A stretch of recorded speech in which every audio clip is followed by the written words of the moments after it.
महत्त्वाच्या बातमीनं आरक्षणासाठी धनगर समाजाचं बैठकांचं सत्र सुरूच आहे।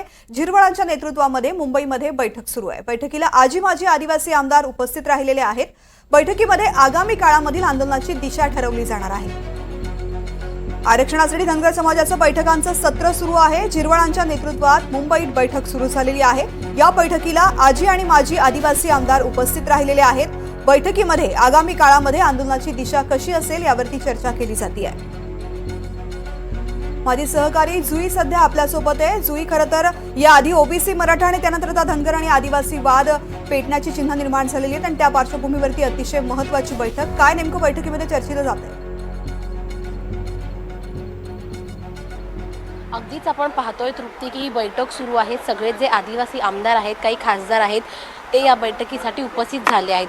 प्रामुख्याने जर आपण पाहिलं तर मग धनगर समाजाला अनुसूचित जाती जमाती म्हणजे एसटी विभागातून आरक्षण मिळावं यासाठी राज्य सरकार आता पुढे येत आहे। त्याचा GR देखील काढला जाऊ शकतो।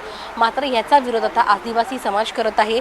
त्यांचं म्हणणं आहे की आदिवासी विभागातून धनगरांना आरक्षण मिळता कामा नये आणि त्यासाठी सत्तेतील आणि विरोधातले जे सर्व आदिवासी खासदार आहेत, आमदार आहेत, नेते आहेत, ते एकवटले आहेत आणि त्यांची बैठक आता सुरू आहे। या बैठकीमध्ये सरकारच्या विरोधामध्ये कोणती पावलं उचलावीत आणि आंदोलन करायचं की नाही याची दिशा ठरवली जात आहे।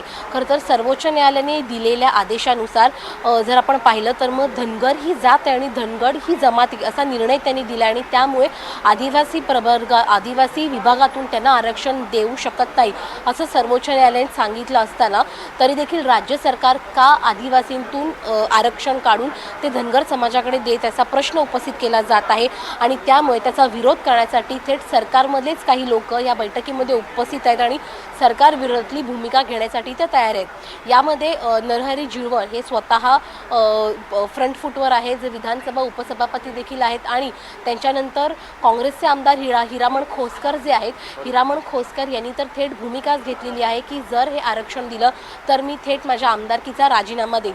त्यामुळे कुठे ना कुठेतरी हा मुद्दा आता पेटलेला आहे। राज्यामध्ये मराठा आणि ओबीसी आरक्षणाचा मुद्दा एकीकडे पेटला असताना दुसरीकडे आता धनगर आणि आदिवासी समाजाच्या आरक्षणाचा मुद्दा देखील पेटलेला आहे।